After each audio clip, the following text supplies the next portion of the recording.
The transport ship Meridian's Edge shuddered as another plasma blast rocked its hull. Captain Marcus Chen gripped the bridge railing, watching the tactical display with growing concern. 3 Vorthak raiders had ambushed them at the edge of the Kepler system, and his cargo vessel wasn't built for combat. "Hull integrity down to 60%, reported his engineer Yuki Tanaka, her fingers dancing across the damage control console. "We can't take much more of this." Marcus studied the scanner readings. The raiders were toying with them, like cats playing with a wounded mouse. They could have destroyed the Meridian's Edge in the first volley, but they wanted the cargo intact. Unfortunately for them, Marcus wasn't carrying the usual trade goods or minerals. His hold contained something far more valuable and dangerous. "Sir," called out Navigator Rodriguez from his station, "I'm picking up another ship on long-range sensors. It's massive, definitely not human or Vorthak design." The view screen flickered as the new vessel came into visual range.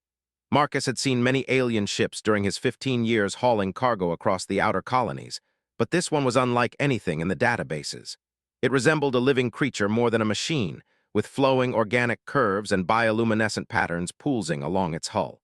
The ship was easily 10 times the size of the Meridian's Edge, elegant and predatory.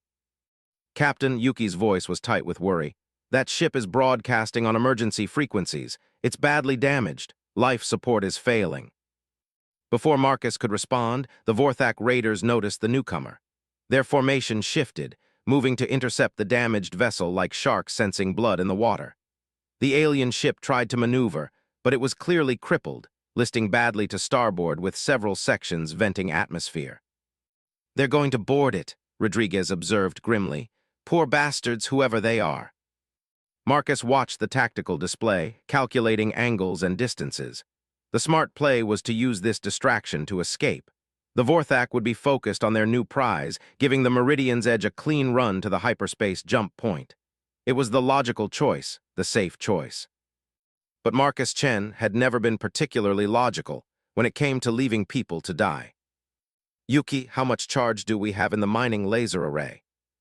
His engineer looked at him like he'd lost his mind. "Enough for maybe 3 shots, but Captain, those are mining tools, not weapons. The Vorthak shields will laugh them off." "Maybe," Marcus said, already plotting a course in his head. "But they're not expecting us to fight back. Rodriguez, lay in a course that brings us between the raiders and that alien ship. Maximum burn." "Sir, that's suicide," Rodriguez protested. "We're a cargo hauler, not a warship." "I'm aware of our specifications," Marcus replied calmly, settling into his command chair. "But somebody's dying out there, and I'll be damned if I let it happen without a fight. Besides, our cargo gives us an edge they won't see coming." 20 minutes earlier, during their routine cargo inspection at Titan Station, customs officials had flagged several containers in the Meridian's Edge's hold. The contents were supposedly decommissioned military equipment bound for recycling on the Rim worlds, but Marcus suspected there was more to the story. The shipping manifests were classified at levels that suggested these weren't ordinary surplus materials. Now, as his ship accelerated toward 3 Vorthak raiders, he was about to find out exactly what he'd been carrying. "Yuki, unlock Cargo Bay 7 and activate the automated loading systems. Whatever's in those military containers, I want it prepped for deployment." "Captain, we don't even know what it is. It could be anything from ration packs to nuclear warheads." "Only one way to find out," Marcus said grimly. "Do it." The Meridian's Edge streaked across space toward the alien vessel, which was now broadcasting what sounded like distress calls in a language the ship's computers couldn't translate. The signals had a musical quality, rising and falling in complex harmonies that somehow conveyed urgency despite being incomprehensible. The lead Vorthak raider noticed their approach and peeled off to intercept. The reptilian species was known for their aggression and their practice of taking prisoners for their slave markets. Marcus had no intention of ending up in their cargo holds. "Fire control online," Yuki reported. "Mining laser array charged and ready. Target their engine section. We only get one surprise attack." The Vorthak raider, confident in its superior firepower, came in fast and straight. Its pilot clearly didn't consider a cargo hauler to be a threat. That overconfidence cost them dearly as 3 focused mining laser beams punched through their rear shields and crippled their main drive. The raider spun out of control, venting plasma from its shattered engine compartment. Its two companion ships immediately broke off their approach to the alien vessel and turned toward the Meridian's edge with obvious hostile intent. "Well," Marcus muttered, "that worked better than expected. Now for the hard part." The tactical display showed both remaining raiders converging on his position, weapons charging. The alien ship continued to drift, its distress calls growing more urgent. Up close, Marcus could see the extent of the damage. Something had torn massive gashes in the hull, and entire sections were dark and lifeless. "Captain, Cargo Bay 7 is open," Yuki reported. "The automated systems are—" "Well, they're doing something. I'm reading power spikes and mechanical movement, but I can't tell what's happening without visual inspection." "Leave it for now. We've got bigger problems, incoming plasma torpedoes." The Meridian's edge rolled hard to port, dodging the first salvo. Marcus felt the familiar tug of high-G acceleration as the ship's artificial gravity struggled to compensate. His cargo vessel might not be armed like a warship, but it was fast and maneuverable when it needed to be. "Return fire with the mining array," he ordered. "Target the lead ship's weapon systems." The mining lasers lanced out again, but this time the Vorthak were ready. Their shields absorbed most of the energy, though Marcus was satisfied to see some overload spikes on their defensive grid. It wouldn't stop them, but it might buy precious seconds. The second raider came in from below, trying to get under the Meridian's edge's firing arc.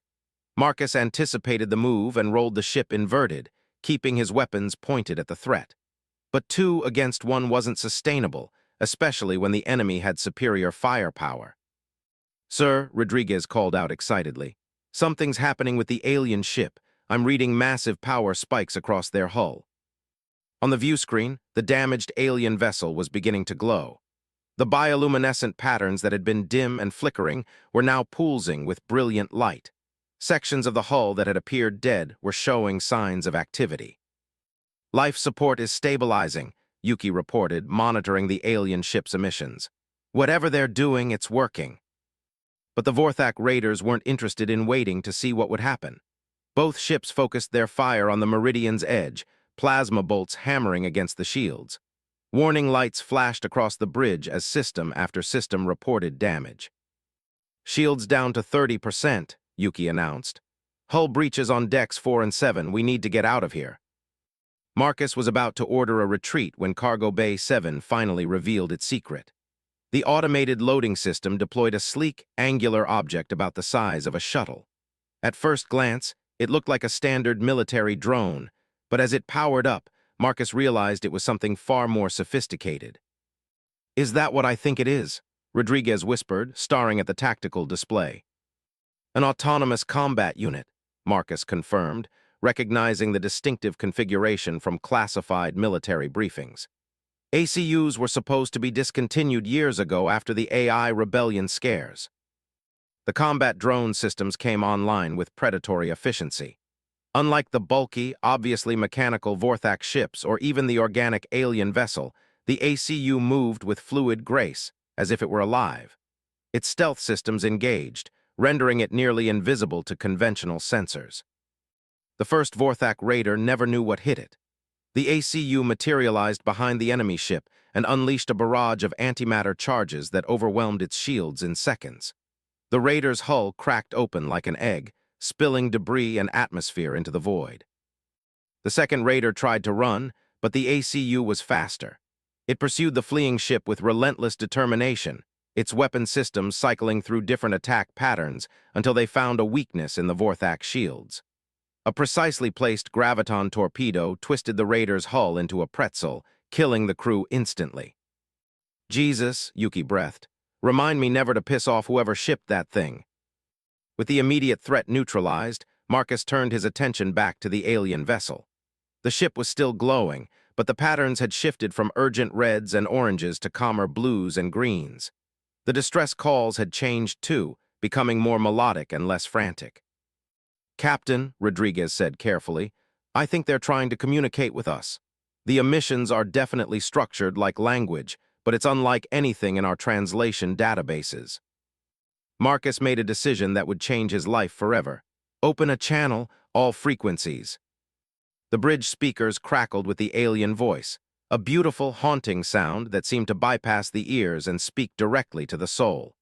The universal translator struggled with the language, producing fragments of meaning that didn't quite connect. Gratitude, debt, honor, sanctuary. I think they're trying to thank us, Yuki said softly. Whatever they are, they understand that we helped them. The alien ship was moving now, its damaged sections sealing themselves with some kind of self-repair technology. It approached the Meridian's edge slowly, broadcasting what were clearly peaceful intentions. As it drew closer, Marcus could see details of its construction that defied everything he knew about spacecraft design. The hull appeared to be grown rather than built, with complex organic patterns that served both aesthetic and functional purposes.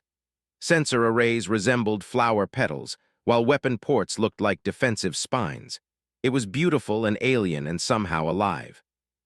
"Sir," Rodriguez reported, "they're requesting permission to come aboard. At least, I think that's what the translator is trying to say." Marcus hesitated. First contact protocols were clear about situations like this, but they assumed contact would happen near Earth or one of the major colonies, with proper diplomatic and scientific teams standing by. Out here in the frontier, he was on his own. "Grant permission," he decided, "but keep the ACU active and ready. Just because they seem friendly doesn't mean we can trust them completely." The alien ship extended what looked like a docking tube, though it moved with the fluid grace of a living tentacle. The connection sealed with the Meridian's edge's airlock, and Marcus felt the subtle vibration that indicated their life support systems were equalizing. "Life support readings are strange," Yuki reported. "Their atmosphere is breathable for humans, but it's got a higher oxygen content and trace chemicals I can't identify. It's like breathing in a flower garden." Marcus checked his sidearm and headed for the airlock. "You two stay on the bridge and monitor the situation. If this goes bad, activate the emergency beacon and get word back to Earth." "Captain," Rodriguez called after him, "what if they're hostile? What if this is some kind of trap?" Marcus paused at the bridge door. "Then we're about to find out what humans are really made of." The walk to the airlock felt longer than usual. Marcus had been in dangerous situations before, but this was different. He was about to make contact with an entirely unknown alien species, with no backup and no idea what to expect. The corridor lights seemed dimmer than usual, and he could hear the subtle hum of the ship's systems working to repair the battle damage. At the airlock, he paused to check the atmospheric readings one more time. Yuki was right about the flower garden smell. Even through the sealed door, he could detect a faint sweetness in the air, like jasmine and roses mixed with something completely unfamiliar. The inner door cycled open, revealing a figure that took his breath away. She was humanoid but clearly not human, with features that combined familiar elements in completely alien ways. Her skin had a subtle luminescence, pale blue-green like seafoam, and her hair moved as if underwater despite the lack of any breeze. She was tall, perhaps 6.5 feet, with elegant proportions that spoke of a species evolved for grace rather than brute strength. But it was her eyes that captured Marcus's attention.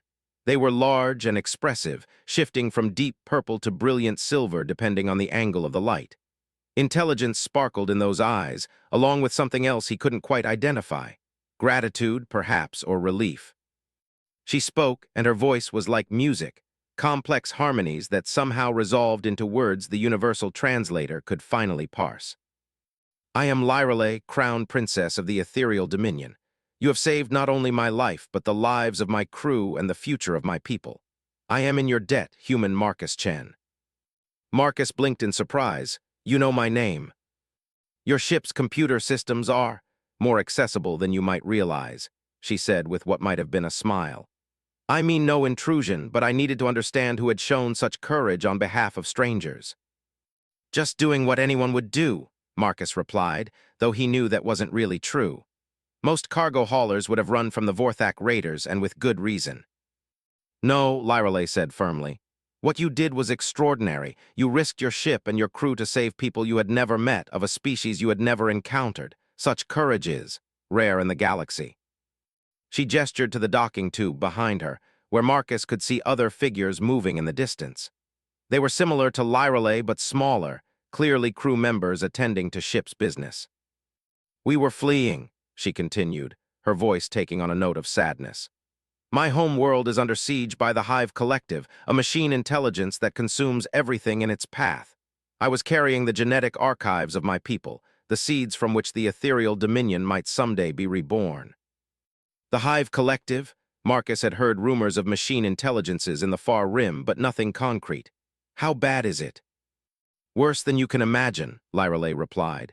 They arrived at our primary world 6 months ago. Within days, our cities were falling. Our greatest weapons were useless against their adaptive shielding. Billions died. The pain in her voice was unmistakable.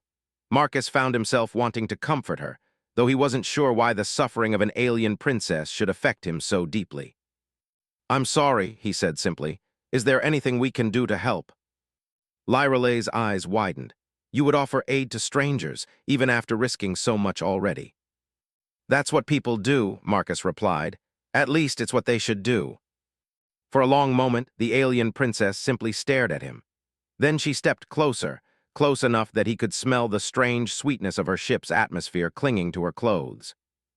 "There is something," she said quietly, "but I cannot ask it of you. The risk is too great."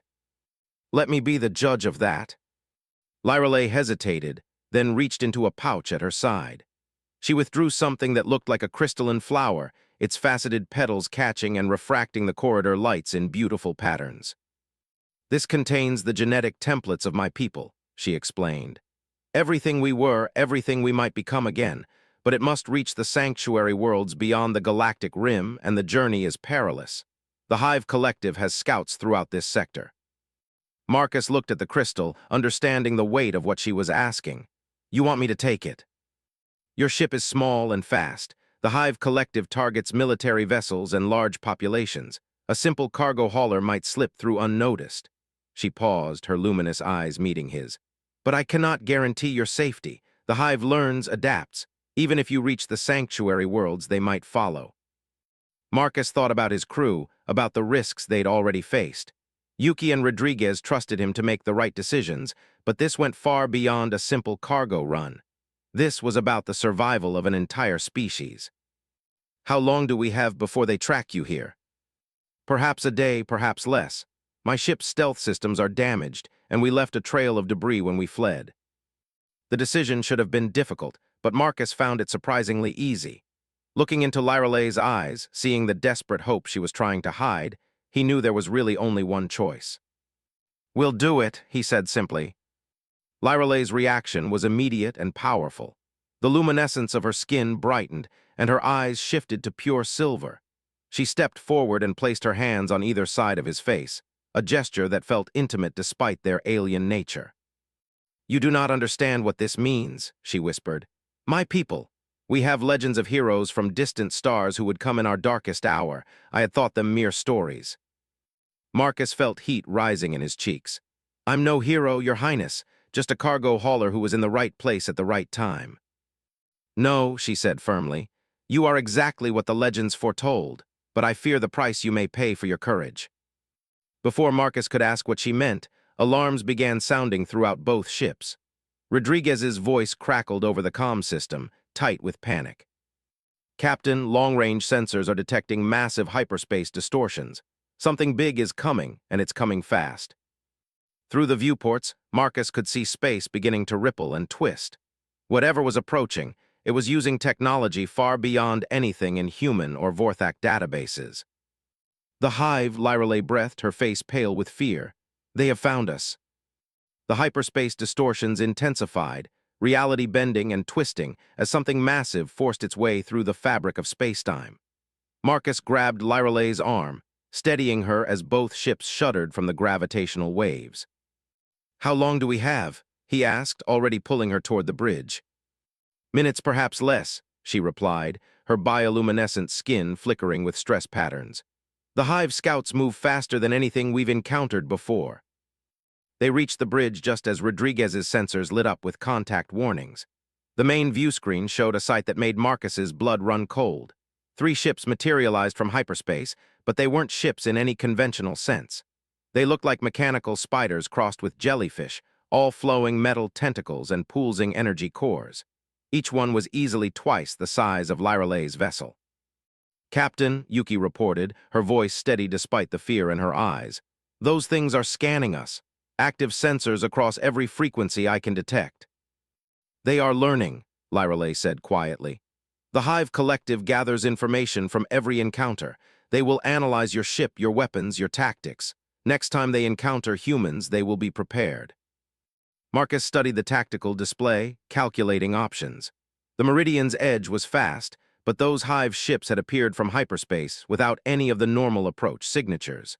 They could probably catch a fleeing cargo hauler without breaking a sweat. What about the ACU? He asked Yuki. Can it handle 3 of them? Unknown, sir. The ACU was designed to fight conventional opponents. These things... She gestured at the screen where the Hive ships were beginning to move, their tentacle-like appendages writhing with obvious menace. I don't think anyone's ever fought anything like them before. One of the alien vessels moved toward Lyreley's damaged ship, extending what looked like boarding tubes. But these weren't the organic, graceful appendages her people used. These were harsh, angular things that punched through her hull like spears. They're boarding my ship, she said, her voice thick with anguish. My crew. Are they still alive? Marcus asked. Yes, but not for long. The Hive doesn't just kill, they assimilate. Everything we know, everything we are, will become part of their collective consciousness. Marcus made another decision that would haunt him for years to come.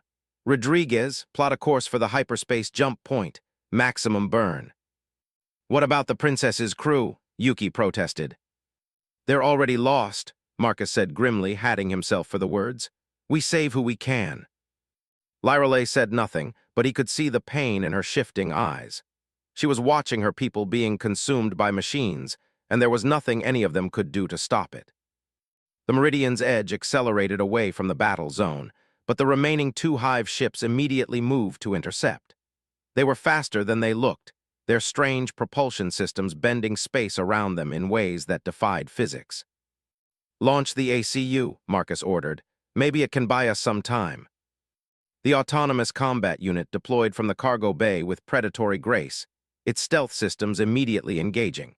For a moment, Marcus hoped it might catch the Hive ships by surprise. But his hopes were dashed when the alien vessels immediately adjusted their sensor arrays, somehow detecting the supposedly invisible drone. The battle that followed was unlike anything Marcus had ever witnessed. The ACU moved like a living thing, dodging and weaving between plasma bursts and exotic energy beams. Its weapons cycled through different configurations, each one designed for maximum effectiveness against its targets. But the Hive ships adapted with terrifying speed. Every time the ACU found a weakness in their defenses, they modified their shielding. Every new tactic was countered within moments. It was like watching someone fight their own reflection.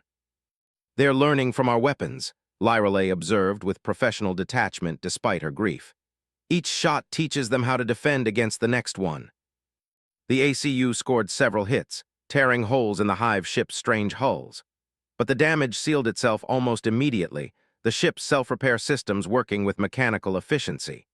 Meanwhile, the drone was taking a beating, its own defensive systems struggling against weapons that seemed to evolve with each shot. Jump point in 2 minutes, Rodriguez reported, but they're going to catch us before we get there. Marcus watched the tactical display, his mind racing through possibilities. The ACU was fighting valiantly, but it was clearly outmatched. The Hive ships were toying with it, learning from every exchange while slowly closing the distance to the Meridian's edge. There is another way, Lyreley said quietly, but you will not like it. I'm listening. She reached into her pouch and withdrew another crystal, this one darker and more angular than the genetic archive. This contains our military tactical database, everything my people learned about fighting the Hive in 6 months of desperate warfare.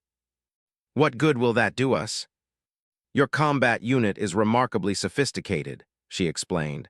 More so than anything my people ever developed, if we could upload our tactical knowledge to its systems. It might be able to fight them effectively, Marcus finished. What's the catch? Lyreley's bioluminescence dimmed. The knowledge transfer requires a neural interface. Someone would have to link directly with the combat unit's artificial intelligence. That sounds dangerous. It is. AI neural interfaces were banned by most species after the Rebellion Wars. The risk of psychological contamination is extreme, and if the link is severed improperly. She didn't need to finish. Marcus had heard the stories about neural interface accidents. Permanent brain damage was the best-case scenario. "Can you do it?" he asked. "I could, but my neural structure is not compatible with your technology. It would have to be someone human." Marcus was already moving toward the door. "Then it'll be me." "Captain, no," Yuki protested. "We need you here. I can do it." "Absolutely not." His voice carried the authority of 15 years commanding spacecraft. "I won't order someone else to take that kind of risk." "It's not an order if I volunteer," she shot back. "And you know I'm the best choice. I understand the ship's systems better than anyone." She was right, and they all knew it. Yuki had been his engineer for 8 years, and she knew every circuit and conduit on the Meridian's edge. If anyone could successfully interface with the ACU, it would be her. But Marcus couldn't bring himself to agree. The thought of losing another crew member, especially like that, was unbearable. The decision was taken out of his hands when Rodriguez spoke up. "Contact from the ACU. It's requesting emergency resupply and tactical update. It knows it's losing." On the view screen, the combat drone was indeed struggling. One of its weapon pods had been shot away, and its maneuvering systems were showing signs of damage. The Hive ships were closing in for the kill. "There's no time to debate this," Yuki said firmly. "Setting up the neural interface now." Before Marcus could stop her, she was activating emergency protocols in the ship's computer core. Warning lights flashed as quantum processing nodes came online, designed for deep space navigation calculations, but adaptable for other purposes. "Yuki, don't do this," Marcus pleaded. "There has to be another way." "Sometimes there isn't," she replied with a sad smile. "Take care of Rodriguez for me, and Captain, don't let my sacrifice be for nothing." She placed the neural interface crown on her head and activated the connection. The effect was immediate and dramatic. Yuki's eyes went wide, then rolled back to show only white.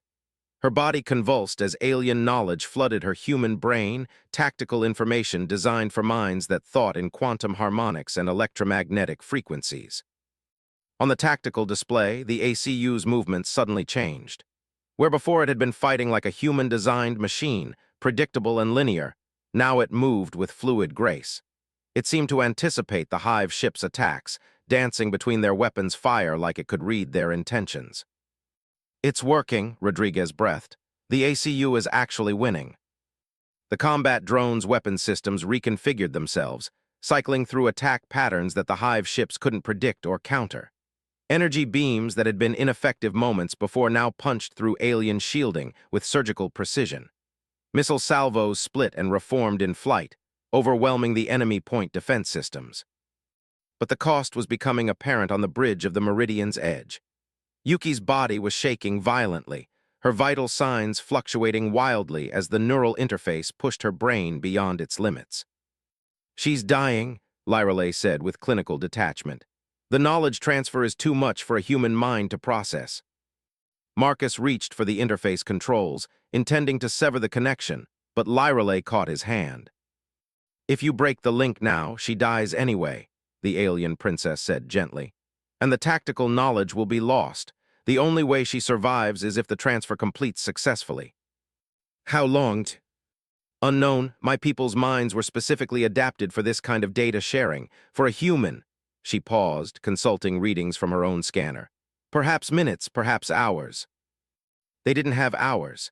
The ACU was winning its battle, but more Hive ships could arrive at any moment. And Lyreley's vessel was gone, consumed by the machines along with her crew. "Jump point in 30 seconds, Rodriguez reported. "The Hive ships are breaking off their attack on the ACU. I think they're trying to intercept us directly." Marcus watched the tactical display with growing dread.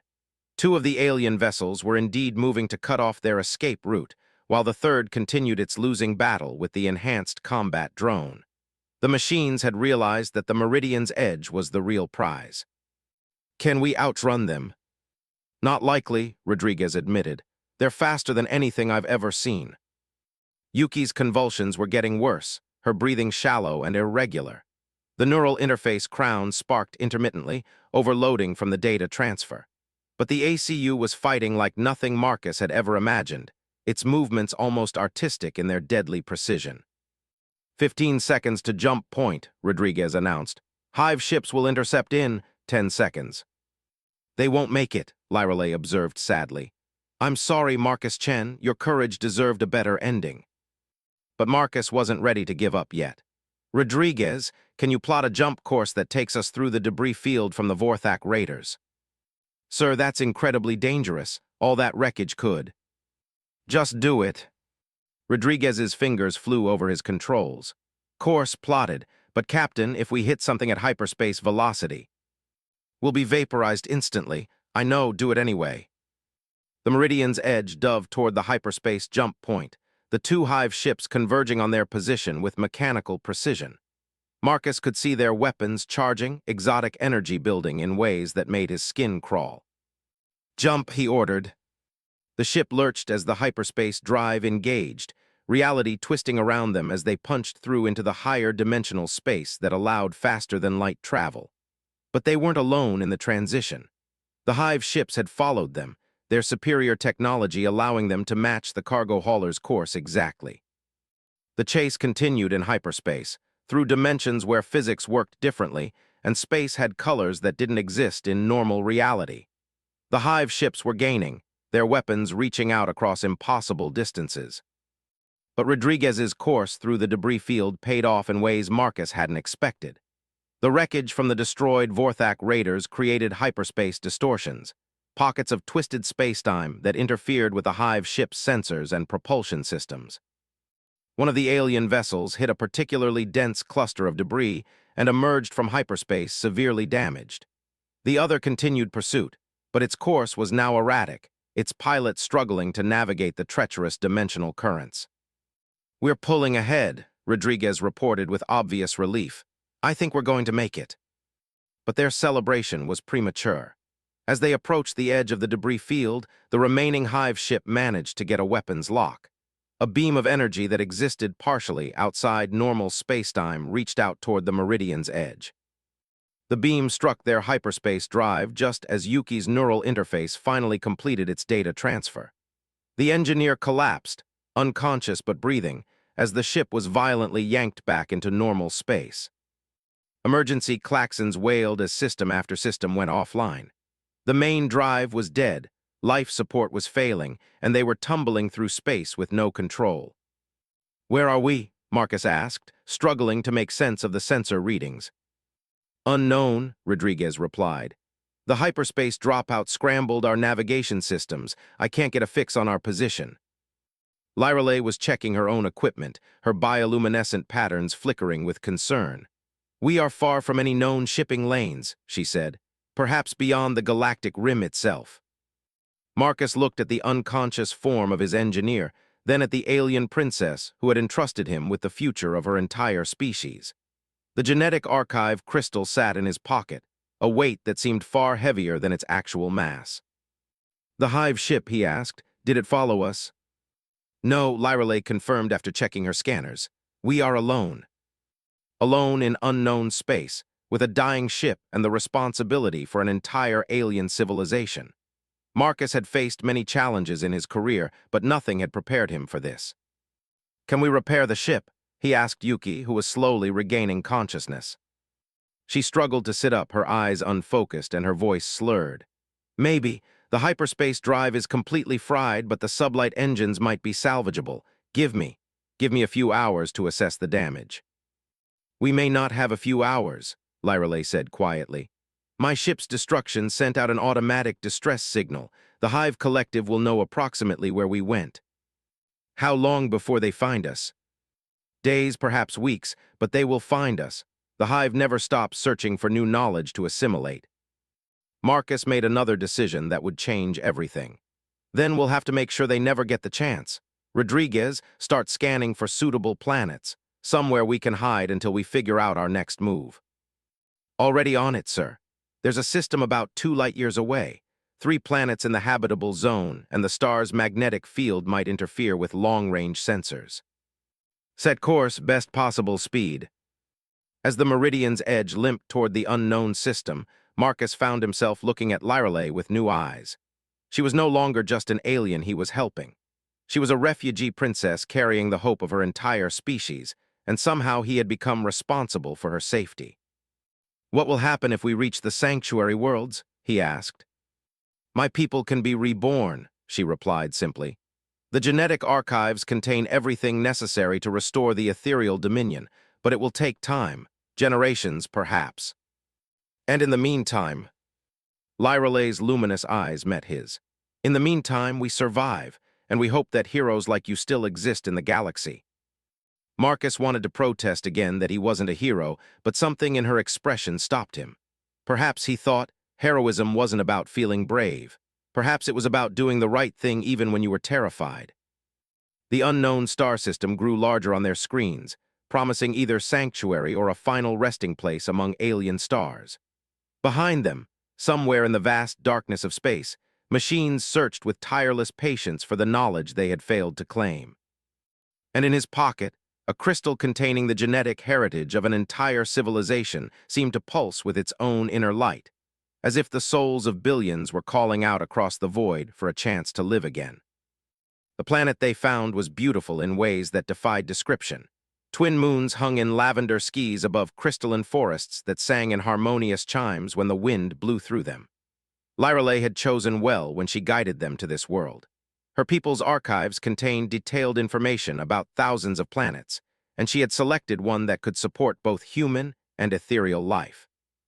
Marcus stood on a hillside overlooking their makeshift settlement, watching the sun set through prismatic clouds that painted the sky in impossible colors. 3 years had passed since their escape from the Hive Collective, and in that time, they had built something remarkable here on the world Lyralay had named Hope's Harbor. The settlement combined human engineering with ethereal biotechnology in ways that shouldn't have worked but somehow did. Buildings grew from living crystal, shaped by Lyralay's touch and reinforced with human metallurgy. Gardens flourished where earth crops grew alongside alien flora, creating ecosystems that fed both species. But it was the people that made it truly special. The genetic reconstruction process had taken 2 years to perfect. Lyralay had worked day and night with the settlement's limited equipment, carefully growing new members of her species from the archived DNA.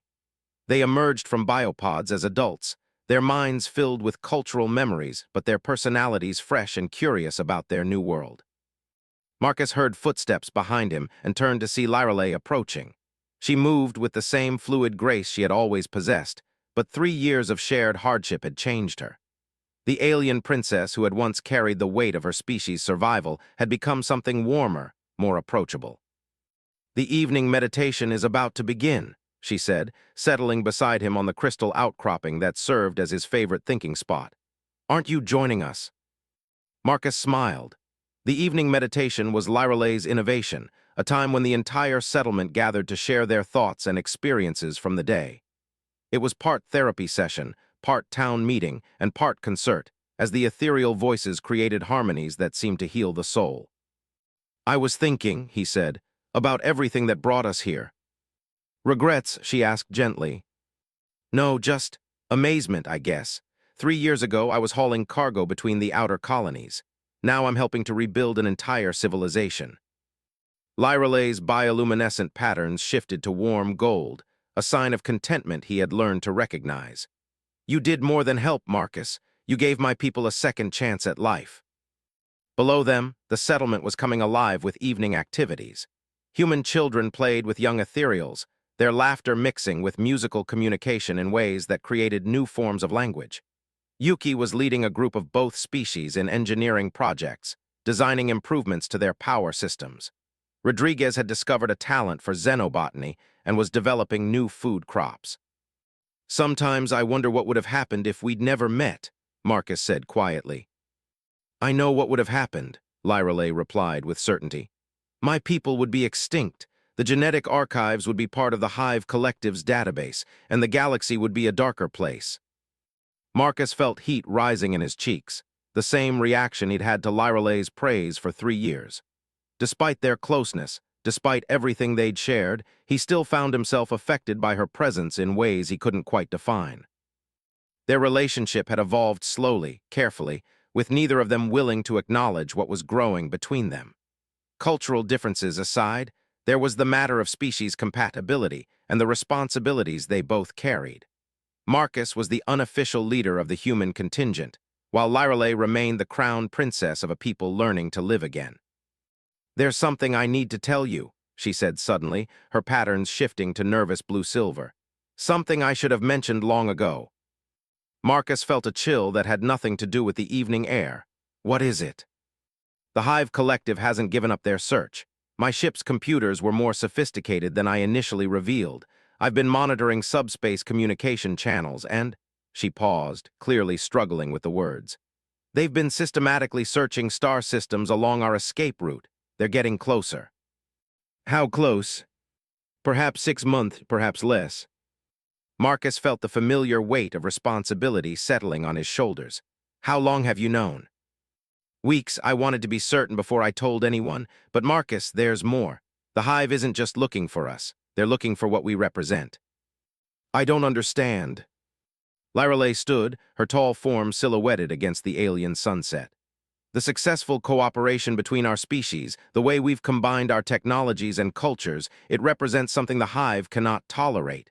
Diversity, independence, the kind of chaotic creativity that their collective consciousness cannot predict or control."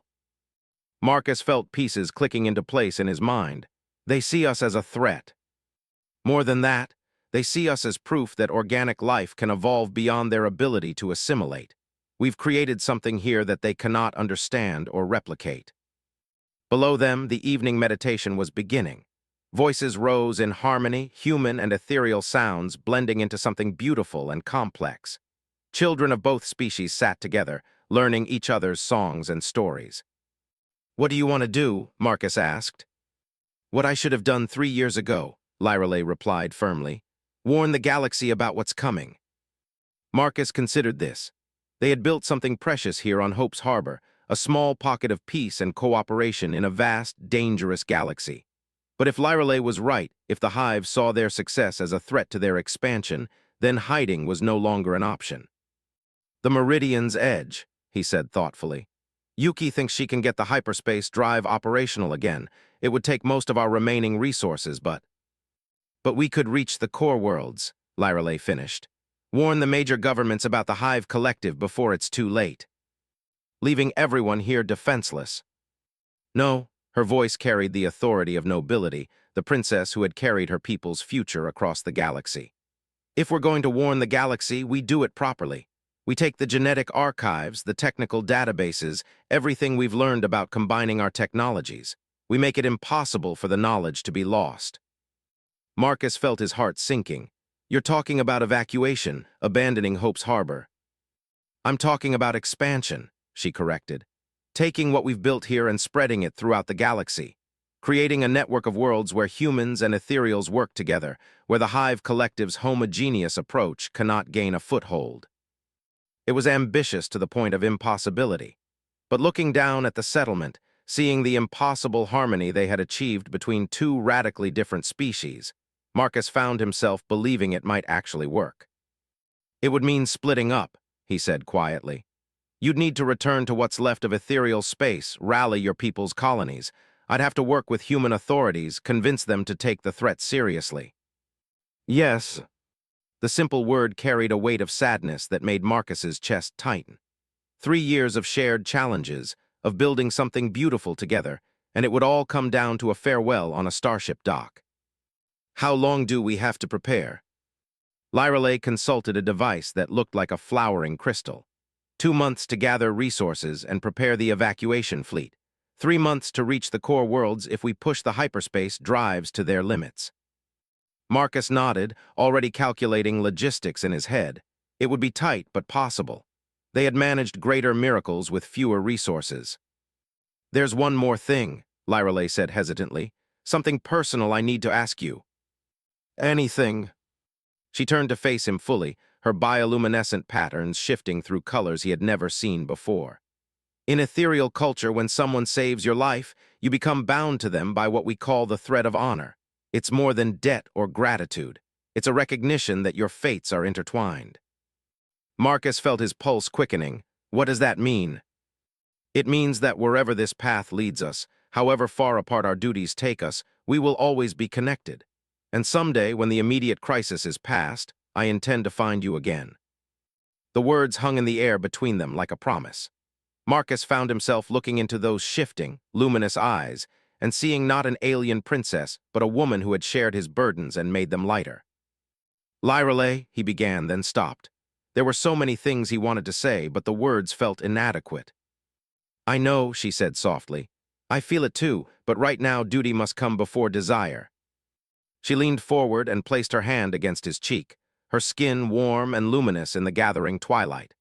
For a moment, he thought she might kiss him, but instead she pressed her forehead against his in what he had learned was an ethereal gesture of deep affection. "Promise me something," she whispered. "Anything. Promise me that no matter what happens, no matter how dark things become, you'll remember this place. Remember what we built together." "I promise." They stood there in comfortable silence as the first stars appeared in the alien sky. Below them, the evening meditation was reaching its climax, voices rising in harmonies that seemed to touch the heavens themselves. The next 2 months passed in a blur of frantic activity. The settlement transformed from a peaceful colony into a busy spaceport as every available craft was pressed into service. The Meridian's Edge became the flagship of an impromptu evacuation fleet, its hyperspace drive restored through a combination of human engineering and ethereal biotechnology. Yuki and a team of ethereal technicians had worked miracles with the ship's systems.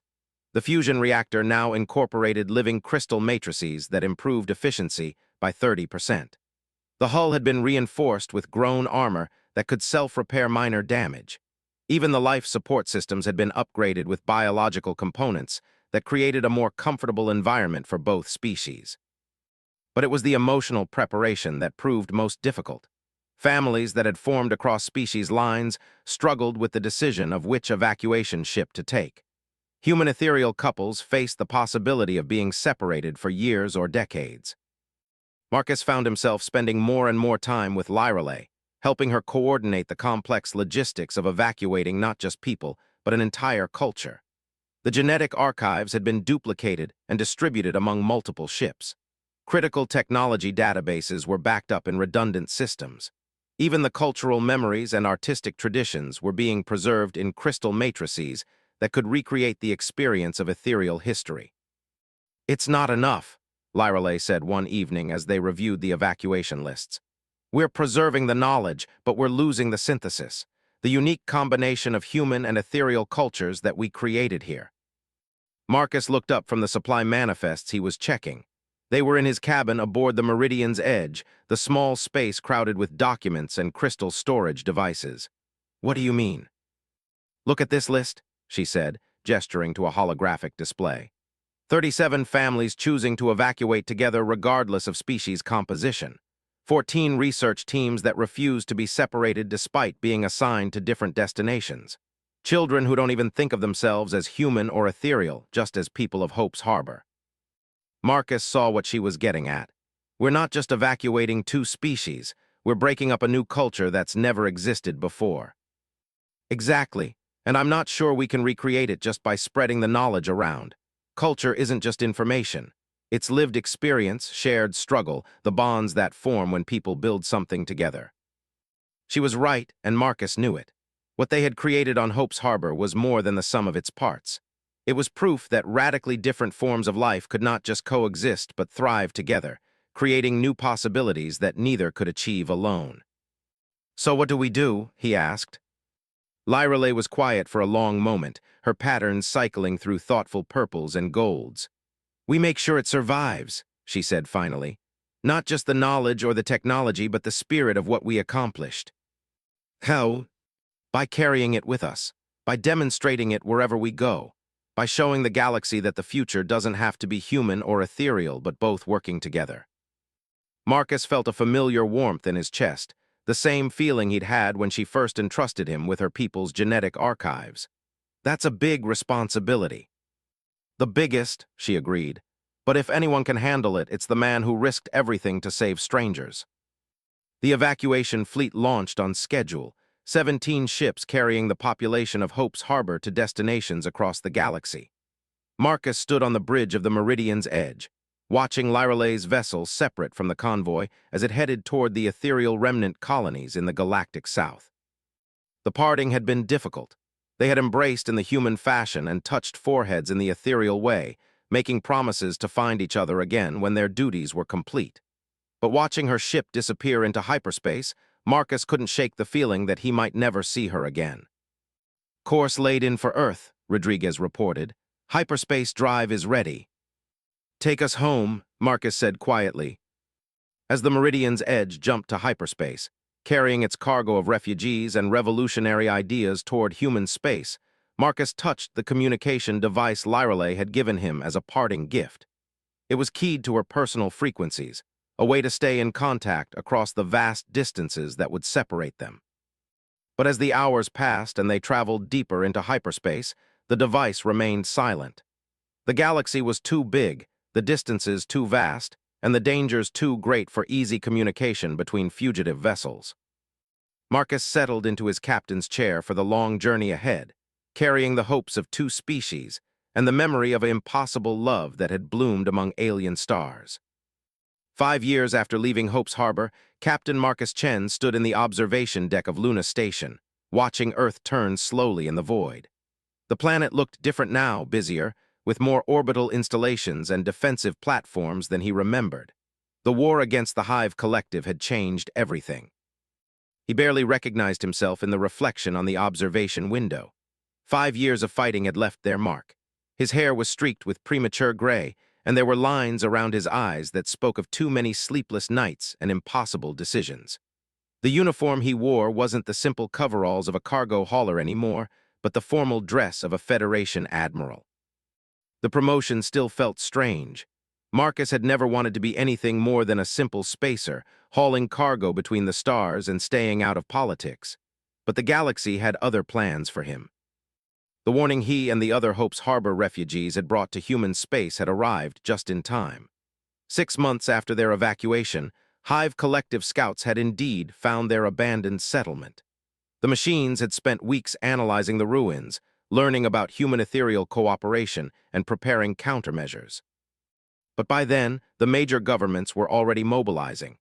The Federation had established the Joint Defense Initiative, a multi-species alliance designed to coordinate resistance against the Hive threat. Marcus had found himself at the center of these efforts, his experience fighting the machines making him invaluable to military planners. The war that followed had been unlike anything in galactic history. The Hive Collective didn't just attack worlds, they assimilated them, turning entire populations into extensions of their collective consciousness. Conventional military tactics were useless against an enemy that learned from every encounter and adapted faster than organic minds could counter. But the alliance had advantages the Hive couldn't replicate. Diversity of thought, unpredictability, the chaotic creativity that came from multiple species working together. Marcus had helped develop new tactics based on what he'd learned fighting alongside Lyrale's people, strategies that relied on intuition and improvisation rather than logical planning. The results had been mixed. Some battles were decisive victories, like the defense of New Geneva, where a combined human-Calorian fleet had shattered an entire Hive armada through coordinated chaos tactics. Others were devastating defeats, like the fall of Proxima Centauri, where an entire star system had vanished into the collective. But slowly, gradually, the tide was turning. The Hive Collective's expansion had been halted, their advanced fleets contained within a rough sphere of space that the Alliance monitored constantly. It wasn't victory, but it was survival, and for now that was enough. Marcus heard footsteps behind him and turned to see Admiral Chen Meilin approaching. His sister had risen through the ranks even faster than he had, her talent for strategic planning making her invaluable to the war effort. "The briefing is about to start," she said, settling beside him at the observation window. "Are you ready for this?" Marcus wasn't sure. The briefing would cover the latest intelligence from the front lines, including reports about ethereal involvement in the war. For 5 years, he had heard only scattered rumors about Lyrale and her people. The galaxy was vast, communications were unreliable, and the war had scattered refugees across thousands of worlds. "Any word about the ethereal princess?" Meilin asked gently. She was one of the few people who knew the full story of Hope's Harbor, and she had watched her brother struggle with the separation. Nothing concrete, Marcus admitted. Intelligence reports suggest the ethereal remnant colonies have been providing technical assistance to Alliance forces, but their contributions are subtle. That was putting it mildly. The ethereal's approach to warfare was completely alien to human thinking. Instead of direct confrontation, they preferred what they called harmony disruption, techniques that interfered with the Hive Collective's ability to coordinate its forces. It was effective, but nearly impossible to detect or measure. "She'll turn up," Maylin said with the confidence of someone who had never doubted her brother's judgment. "From what you've told me about her, she's not the type to stay hidden when there's work to be done." Marcus hoped she was right, but 5 years was a long time. People changed. Circumstances changed. The woman who had pressed her forehead against his on an alien hillside might be a very different person now, shaped by war and responsibility just as he had been. They made their way to the briefing room, a sterile chamber filled with holographic displays and military personnel from a dozen different species.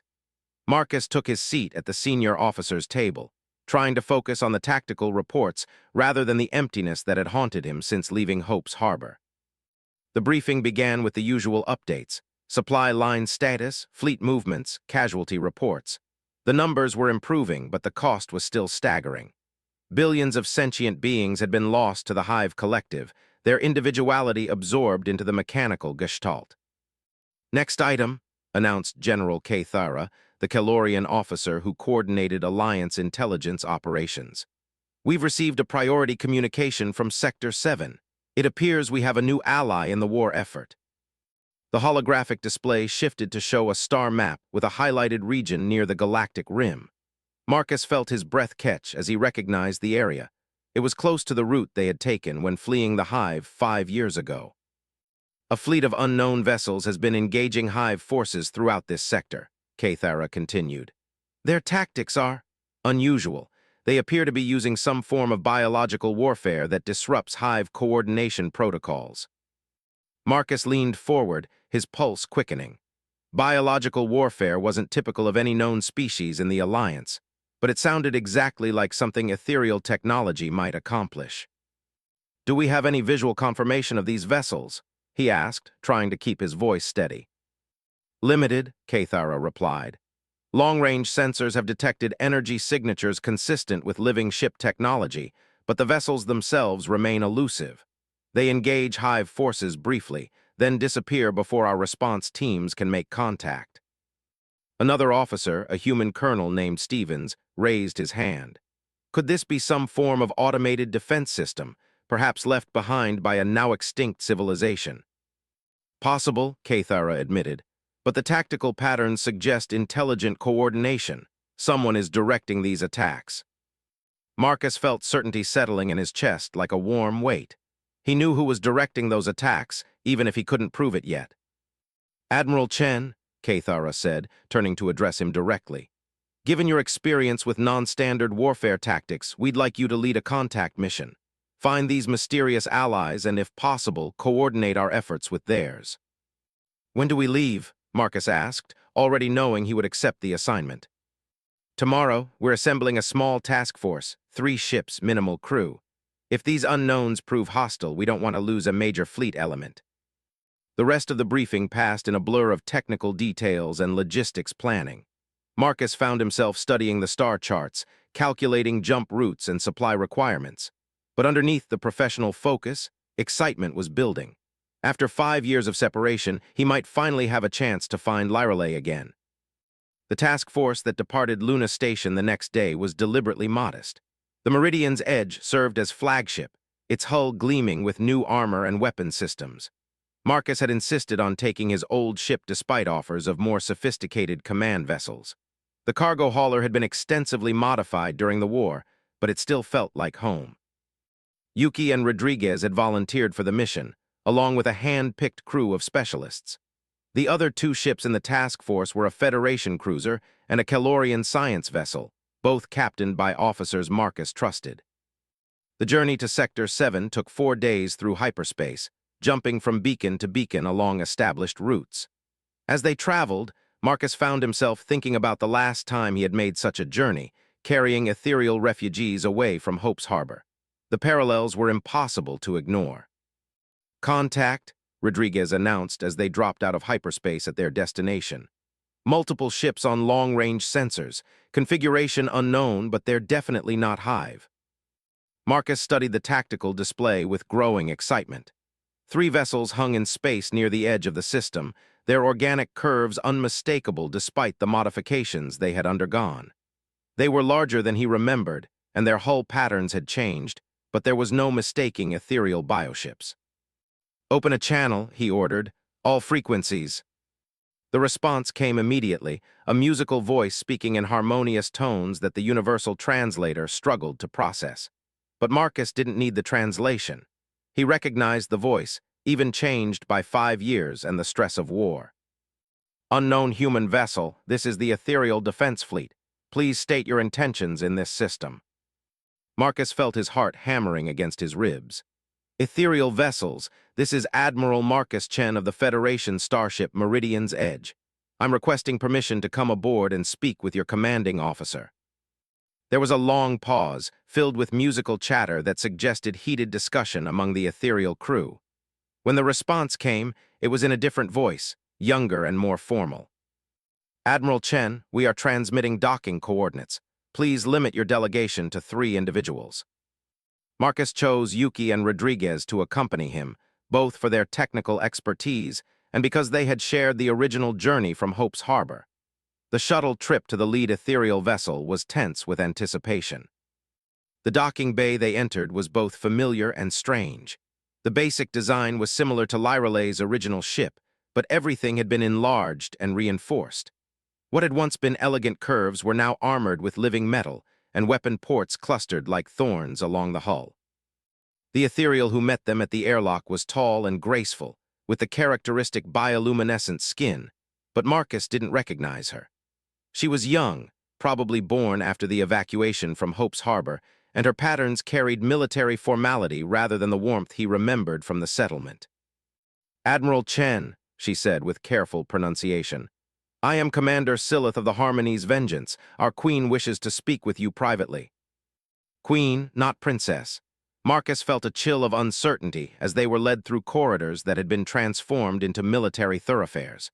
The organic beauty of ethereal design was still present, but it had been adapted for war in ways that spoke of hard experience. The chamber they entered was large and dimly lit, with walls that pulsed with slow, rhythmic patterns.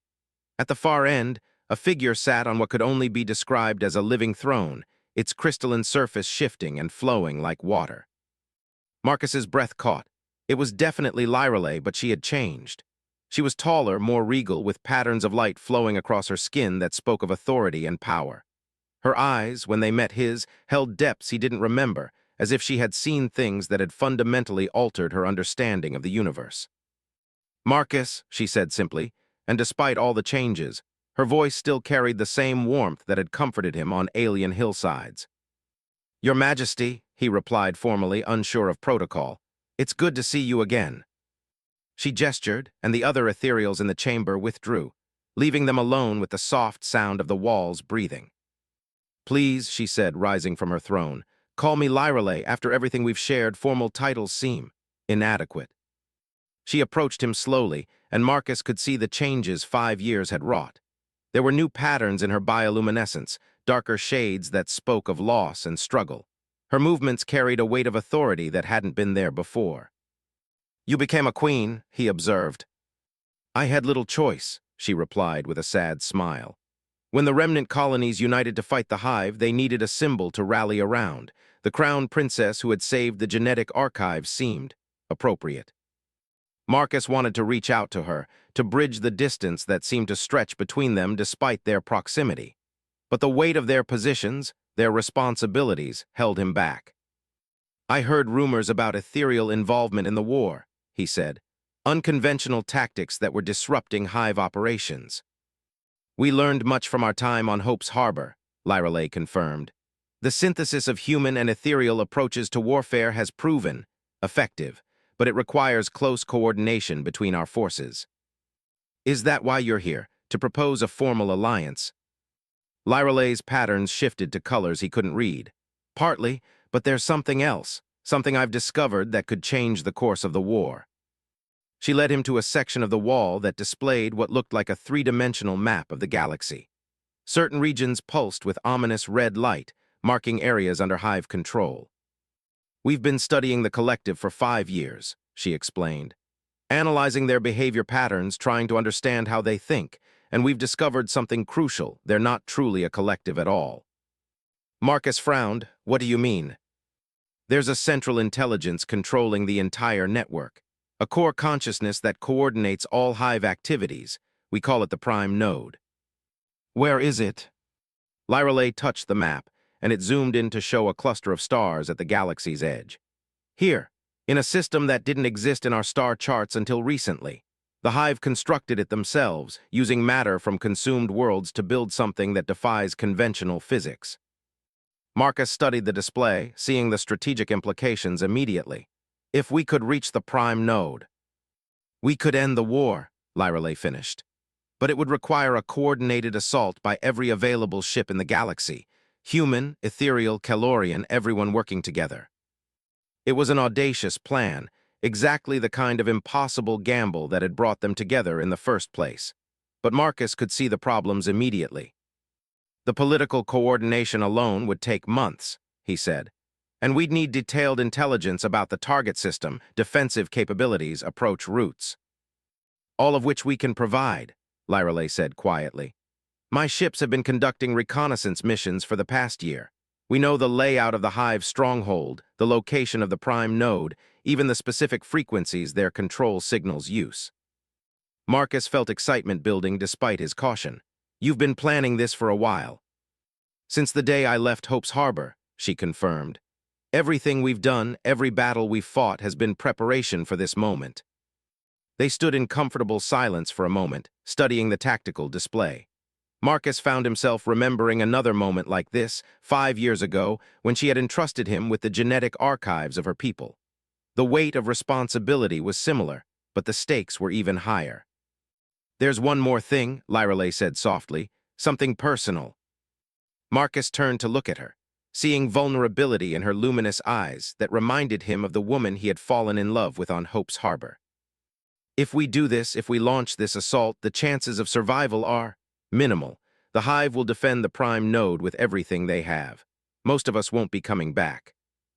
The implication hung in the air between them. This might be their last chance to address what had been left unsaid 5 years ago. "Lyreley," Marcus began, then stopped. There was so much he wanted to tell her, so many feelings he had carried through 5 years of war and separation.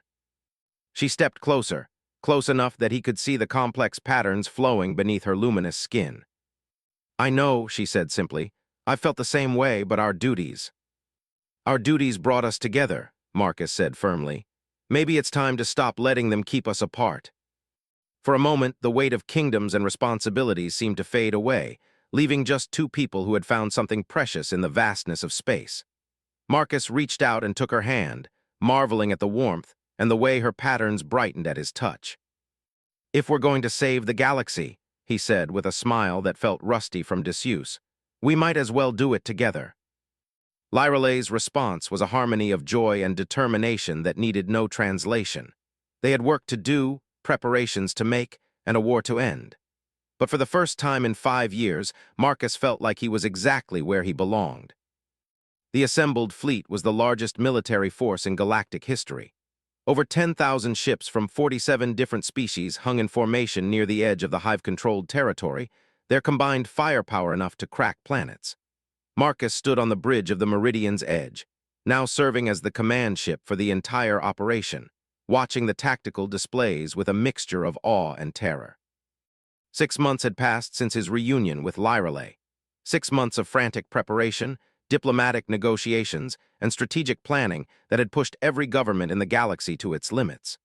The plan they had developed was audacious beyond reason, a coordinated assault on the Hive Prime Node using every available warship, supported by ethereal bioships that could disrupt the collective's communication networks. The Meridian's edge itself had been transformed once again. Ethereal biotechnology had been integrated with human engineering to create something unprecedented, a living warship that combined the best of both species' approaches to combat.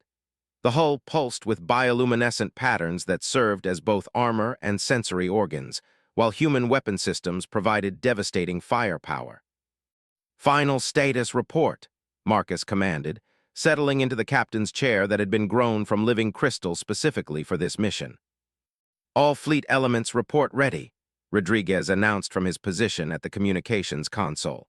His promotion to Fleet Operations Officer reflected the crucial role he had played in coordinating the multi-species alliance. "Engineering systems optimal," Yuki added from her station. After 5 years of working with ethereal technology, she had become the galaxy's leading expert on biomechanical integration. Her fingers danced across controls that responded to touch with the sensitivity of living tissue. "Ethereal defense fleet standing by," came Lyrale's voice over the communication system. Her bioship Harmony's Vengeance hung alongside the Meridian's edge, close enough that Marcus could see the elegant curves of its hull through the viewports. The two ships had been specially modified to work in tandem, their systems linked in ways that allowed unprecedented coordination between human and ethereal tactics. It was a small-scale version of what they hoped to achieve across the entire galaxy, different species working together to create something greater than the sum of their parts. "Hyperspace coordinate locked in," reported the navigation officer. "All ships report ready for jump."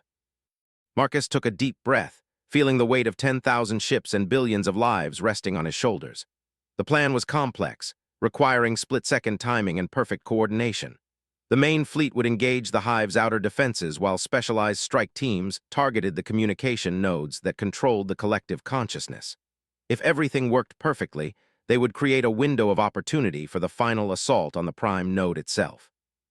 If anything went wrong, the entire galaxy could fall within days. "Open a channel to all ships," Marcus ordered. The communication grid activated, connecting him to captains and commanders across 47 different species. Human faces appeared alongside Calorian warriors, ethereal nobility, and dozens of other alien forms. They all looked to him with the same expression, determination mixed with the understanding that most of them would not survive the next few hours. "Friends," Marcus began, his voice carrying across the vast fleet. "5 years ago, the Hive Collective nearly destroyed everything we hold dear. They consumed worlds, enslaved populations, and threatened to turn our galaxy into a sterile, uniform wasteland where diversity and freedom could not exist." He paused, looking out at the assembled ships. Each one represented countless individuals who had chosen to risk everything for the chance at victory. "Today we strike back, not as separate species fighting separate wars, but as one people defending one galaxy. The Hive believes that unity requires uniformity, that cooperation demands submission to a central authority. Today we prove them wrong. Today we show that our strength comes from our differences, our power from our diversity." A cheer went up from thousands of ships, voices in dozens of languages, creating a harmony that somehow transcended the barriers between species. "All ships," Marcus continued, "jump to hyperspace. Let's end this war."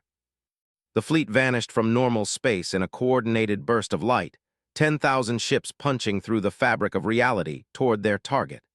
The journey would take 6 hours through the twisted dimensions of hyperspace, giving everyone time to make final preparations. Marcus found himself walking through the corridors of his ship, checking on crew members and systems one last time. The Meridian's edge had come a long way from the simple cargo hauler that had stumbled into a Vorthak ambush 5 years ago. Now it bristled with weapons both conventional and exotic, its hull reinforced with armor that could adapt to different types of damage. In the medical bay, he found Dr. Sarah Kim tending to the ship's ethereal liaison, a young technician whose patterns had gone dim with stress. The integration of species had produced challenges no one had anticipated, but it had also created solutions that seemed miraculous. "How are we holding up, Doc?" Marcus asked. "Nervous but ready," she replied with a tired smile. "The bioneural interfaces are working better than expected. Having ethereal crew members has improved our response time by 30%. Marcus nodded. The same cooperation that had made Hope's Harbor special was now being applied on a galactic scale.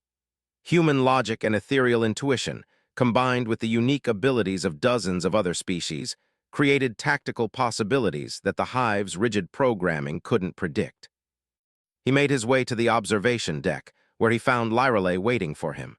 She had come aboard the Meridian's Edge an hour before the jump, claiming she needed to coordinate some technical details with Yuki. But Marcus suspected she had other reasons for being here. Nervous, she asked as he approached. Terrified, he admitted. You. The same. Her bioluminescent patterns were cycling through colors he had learned to associate with deep anxiety. But also, hopeful. For the first time in 5 years, I feel like we might actually win this. They stood together at the observation window, watching the swirling chaos of hyperspace flow past. The colors were more intense than usual, probably due to the gravitational distortions created by so many ships traveling together.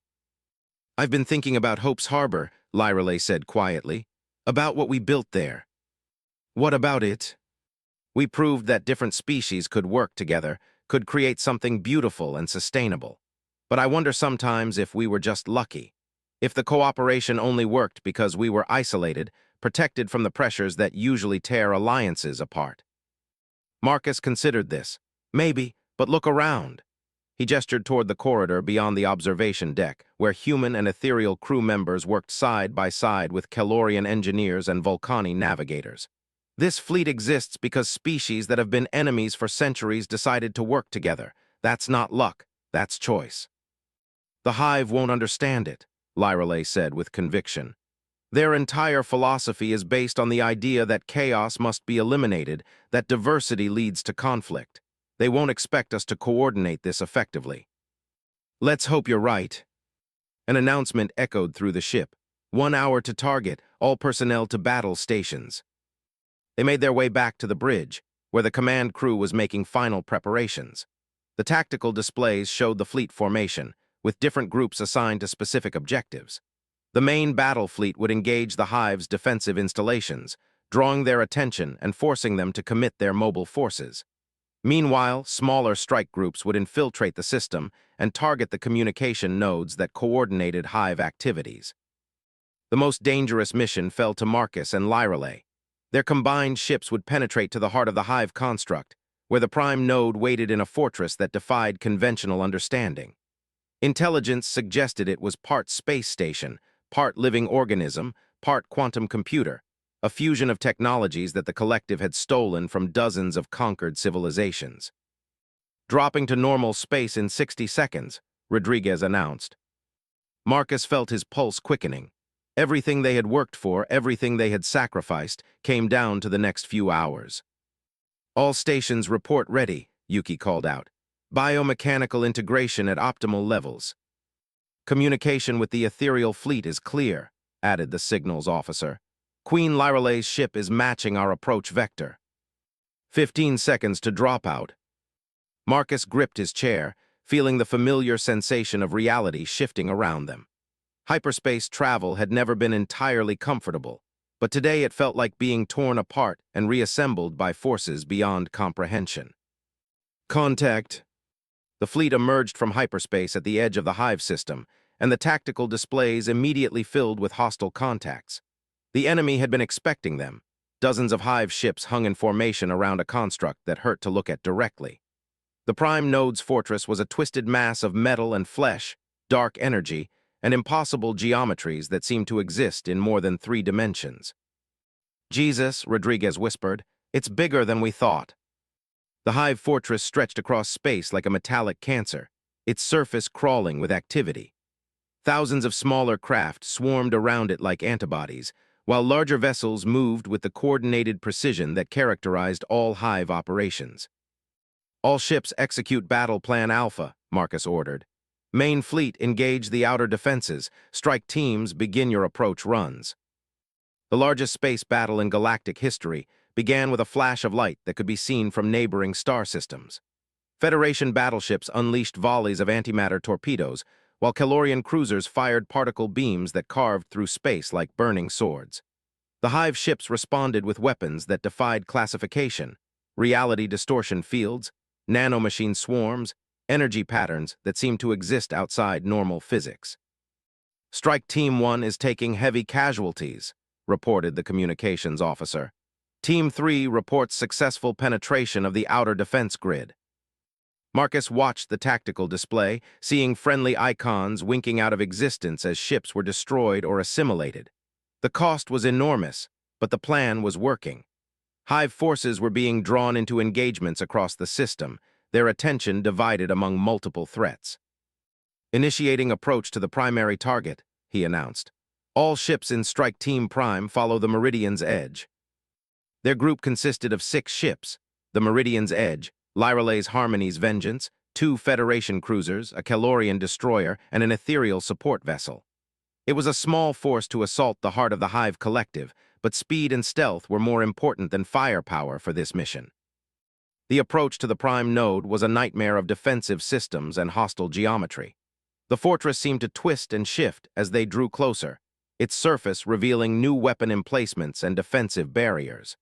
Streams of energy lashed out at the strike team, forcing them to weave between attacks that could atomize a ship in seconds.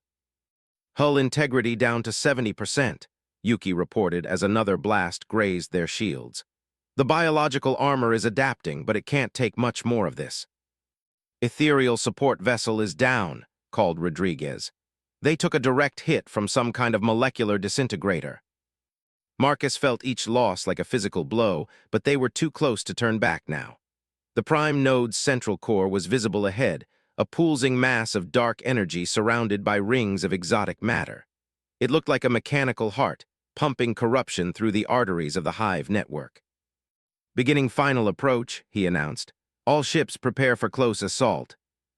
The Meridian's Edge and the Harmony's Vengeance accelerated toward the Prime Node, their hulls glowing from energy weapon impacts.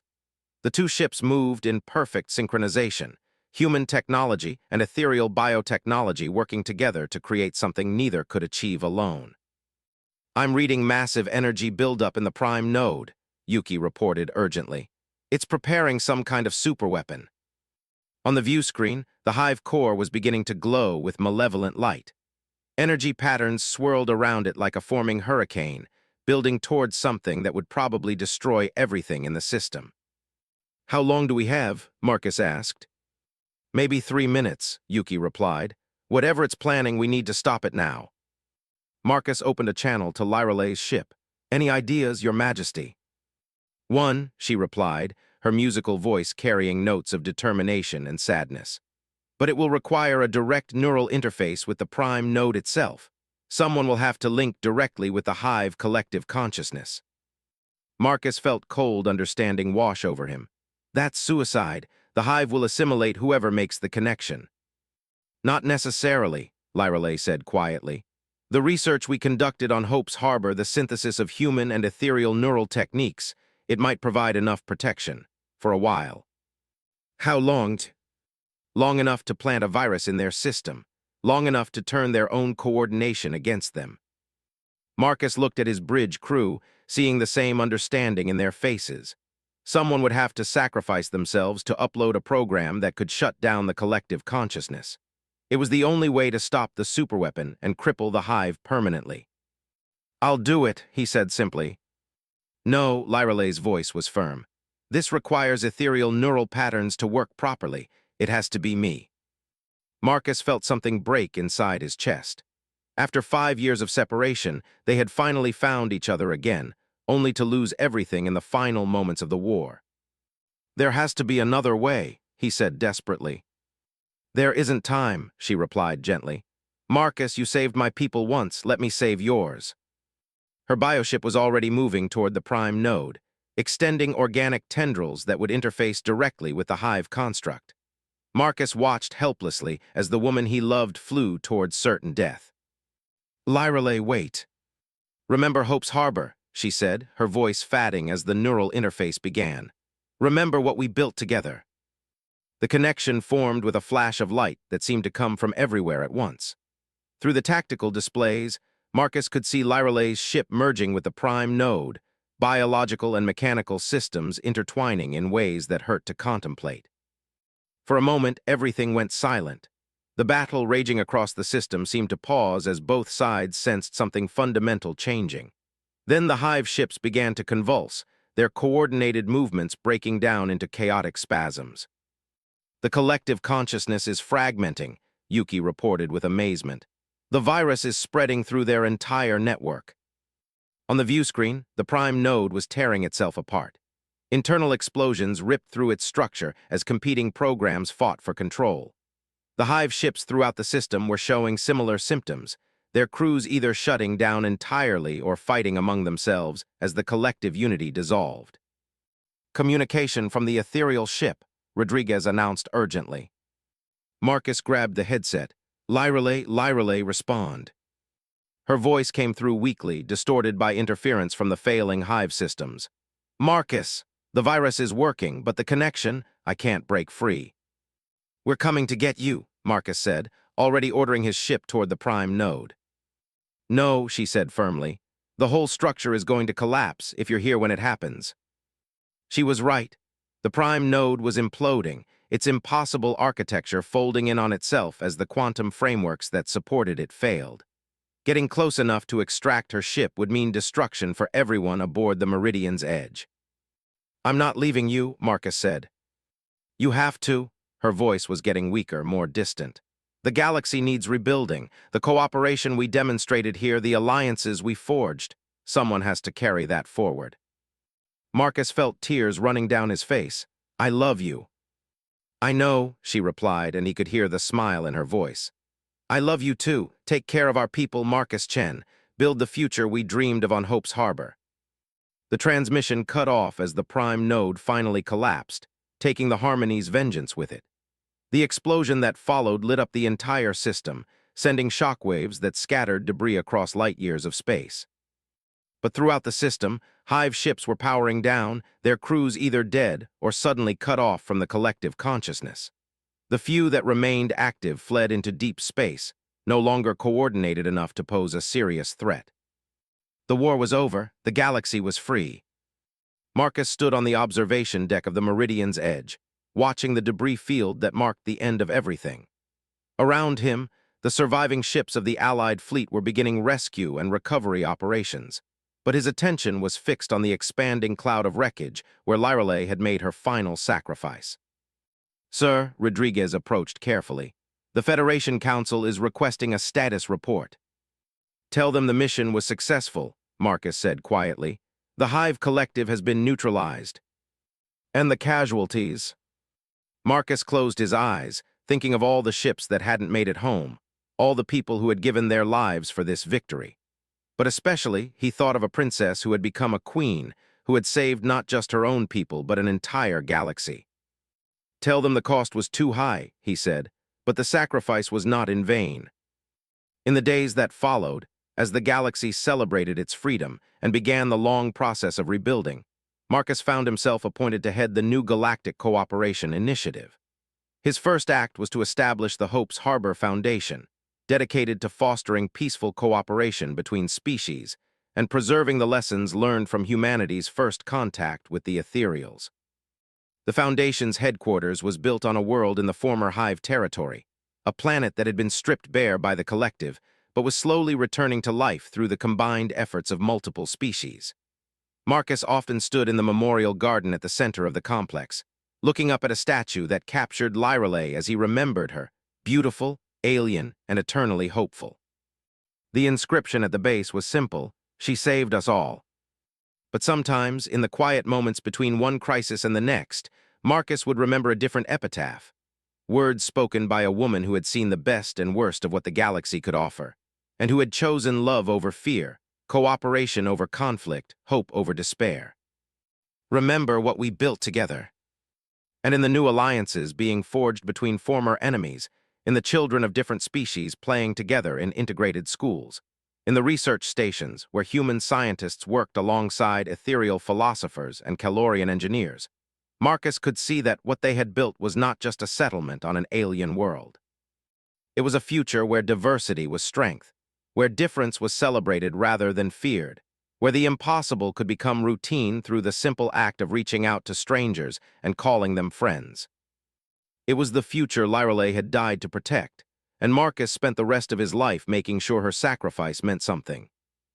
The galaxy would remember the war against the Hive Collective as the conflict that nearly destroyed civilization. But Marcus would remember it as the moment when isolated species became one people, when the dream of Hope's Harbor finally came true on a scale none of them had dared imagine. In the end, that was the true victory, not the destruction of an enemy, but the creation of something better, something worthy of the woman who had given everything to make it possible.